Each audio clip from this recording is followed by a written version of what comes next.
नमस्कार साथियों, स्वागत है आप सभी का आज के सेशन में। आज के सेशन में हम डिस्कशन करने वाले हैं अन्य जन आंदोलन से संबंधित रिलेटेड प्रश्नों के बारे में, जिसका टाइम पीरियड दिया गया है 1757 ईस्वी से लेकर 1857 ईस्वी के बीच। इसमें सारे सिलेक्टेड प्रश्नों को ही सिलेक्ट किया गया है, जिसमें हम सभी प्रश्नों का सबसे सटीक और शानदार विश्लेषण के साथ सारे प्रश्नों का अध्ययन करेंगे। तो आइए प्रश्नों की शुरुआत करते हैं। पहला प्रश्न आपके सामने दिया गया है, किसने कर की नई व्यवस्था के विरुद्ध शोषणकारी शक्तियों का विरोध किया? कर बोले तो टैक्स के बारे में बोला जा रहा है। ऑप्शंस दिया गया है 1856 में खानदेश की जनजातियां, 1855-56 में बिहार के संथाल, 1850 में छोटा नागपुर के जनजातियां। इसका राइट आंसर हो जाएगा 1855-56 में बिहार के संथाल। यह विद्रोह जो है आपका ब्रिटिश सरकार की न्यू टैक्सेशन पॉलिसी, कौन सा? New taxation policy, new taxation policy और जमींदारों के शोषण के विरुद्ध किया गया था। क्लियर है? यह जो है इस विद्रोह का नेतृत्व जो है कौन कौन कर रहे थे? इस विद्रोह का नेतृत्व 4 भाइयों के द्वारा किया गया था, जिसमें पहले भाई का नाम सिद्धू, दूसरे भाई का नाम कान्हू, तीसरे भाई का नाम चांद और चौथे भाई का नाम भैरव था। ये चारों भाई मिलकर के इस विद्रोह का नेतृत्व कर रहे थे। यह विद्रोह जो है लगभग 1 वर्ष तक चला था। कितने वर्ष तक चला था? 1 वर्ष तक चला था, जो कि ब्रिटिश शासन के विरुद्ध एक बड़ा ट्राइबल मूवमेंट था। कौन सा मूवमेंट था? ट्राइबल मूवमेंट था। बोलिए क्लियर है? मैं समझता हूँ सारे पॉइंट्स बारीकी से समझ पाए होंगे। नेक्स्ट प्रश्न की ओर चलते हैं। किसके नेतृत्व में संथाल विद्रोह 1855-56 में हुआ? कौन सा विद्रोह? संथाल विद्रोह। ऑप्शन दिया गया है राजकुमार शुक्ल, एस.एन. सिन्हा, शहजानंद सरस्वती, उपयुक्त में से एक से अधिक और उपयुक्त में से कोई नहीं। जैसा कि हम सभी जानते हैं, संथाल विद्रोह का नेतृत्व करता अभी हमने पिछले प्रश्न में देखा 4 भाइयों के द्वारा किया गया था, जिसमें सिद्धू, कान्हू, चांद और कौन थे? भैरव के द्वारा किया गया था। क्या आपको इन चारों में से किन्हीं का नाम ऑप्शन में दिख रहा है? नहीं, तो इसका आंसर हो जाएगा उपयुक्त में से कोई नहीं। बोलिए क्लियर है? चलिए नेक्स्ट प्रश्न की ओर चलते हैं। नेक्स्ट प्रश्न दिया गया है, बंकिम चंद्र चटर्जी के उपन्यास आनंद मठ, कौन सा? आनंद मठ में किस विद्रोह का उल्लेख है? ऑप्शन है आपका सन्यासी, पागलपंथी, नील, उपयुक्त में से एक से अधिक और उपयुक्त में से कोई नहीं। बताइए इस प्रश्न का राइट आंसर क्या हो जाएगा? इस प्रश्न का राइट आंसर हो जाएगा आपका सन्यासी। चलिए इसका विश्लेषण देखते हैं। सबसे पहला प्रश्न है, सन्यासी विद्रोह कब हुआ था? तो ये 18वीं शताब्दी में हुआ था। कब हुआ था? 18वीं शताब्दी में हुआ था। किस क्षेत्र में हुआ था? तो ये बंगाल के क्षेत्र में हुआ था।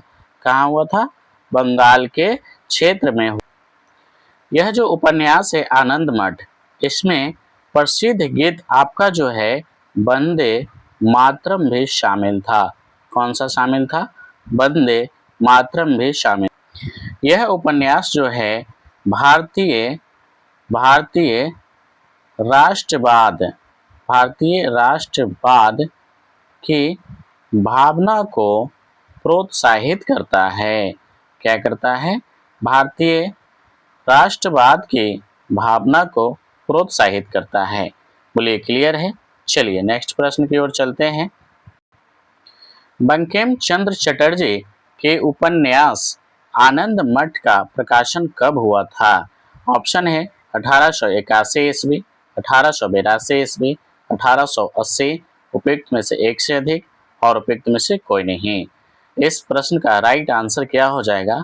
इस टाइप का जो भी प्रश्न होता है स्ट्रेट फॉरवर्ड क्वेश्चन होता है, जिसमें अगर आपको डेट मालूम है तभी आप इसका सटीक आंसर लगा सकते हैं। तो इस प्रश्न का राइट आंसर हो जाएगा आपका 1882 ईस्वी, यानी बंकिम चंद्र चटर्जी के जो उपन्यास है आनंद मठ, इसका प्रकाशन कब हुआ था? 1882 ईस्वी में। बोलिए क्लियर है? चलिए देखिए, निम्नलिखित में से कौन सी घटना सबसे पहले हुई? ऑप्शन दिया गया है संथाल विद्रोह, बिरसा मुंडा का विद्रोह, ताना भगत आंदोलन, उपयुक्त में से एक से अधिक और उपयुक्त में से कोई नहीं। कौन सी घटना सबसे पहले हुई, इसके लिए आपको इन सारे विद्रोह का आपको ईस्वी सन मालूम होना चाहिए कि कब कौन सी घटना घटित हुई। आइए इन सब के ईस्वी सन के बारे में हम देखते हैं। चलिए देखिएगा ध्यान से। देखिए संथाल विद्रोह कब हुआ? जैसा कि अभी हमने देखा 1855 से लेकर के 56 ईस्वी के बीच में आपका संथाल विद्रोह हुआ। बिरसा मुंडा का विद्रोह कब हुआ? 1895 से लेकर के 1900 ईस्वी के बीच में आपका बिरसा मुंडा का विद्रोह हुआ। और ताना भगत आंदोलन कब हुआ? ये जो है आपका 1914 से लेकर के 1920 के बीच हुआ।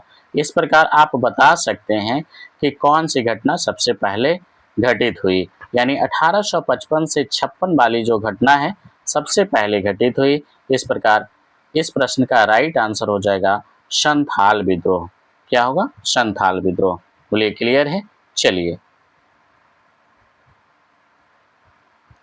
ताना भगत आंदोलन किससे संबंधित था? ऑप्शन है दलित आंदोलन, आदिवासी आंदोलन, किसान आंदोलन, उपयुक्त में से एक से अधिक और उपयुक्त में से कोई नहीं। इस प्रश्न का राइट आंसर हो जाएगा आपका आदिवासी आंदोलन, यानी ताना भगत आंदोलन जो है आदिवासी आंदोलन से संबंधित था। सबसे पहला सवाल है कि ताना भगत आंदोलन कब हुआ था, है ना?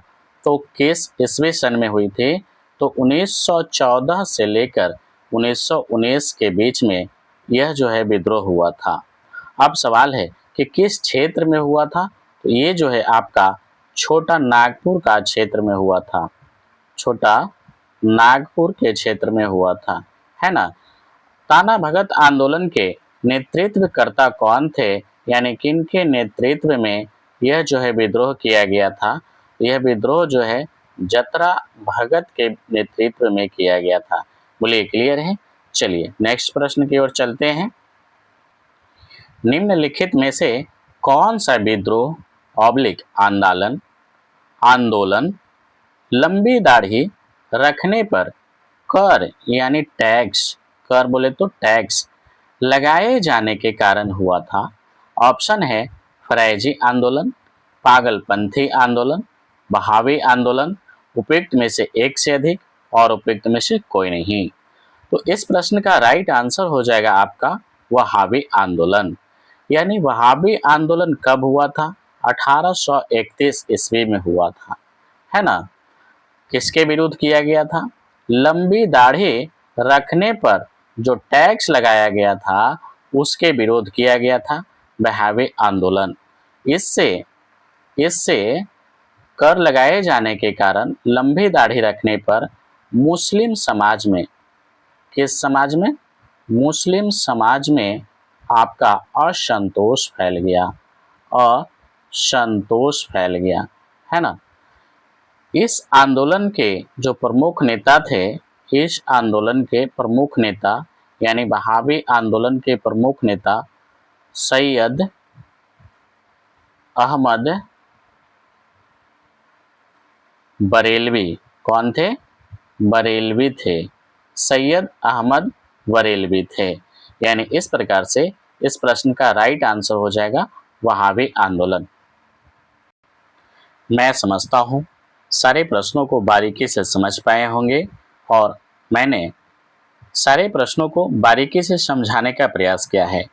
मात्र 7 क्वेश्चन में अन्य जन आंदोलन से संबंधित सारे इम्पॉर्टेंट प्रश्नों को इसमें मैंने समाहित किया और सारे मेन पॉइंट्स को हमने एक्सप्लेन करने का प्रयास किया।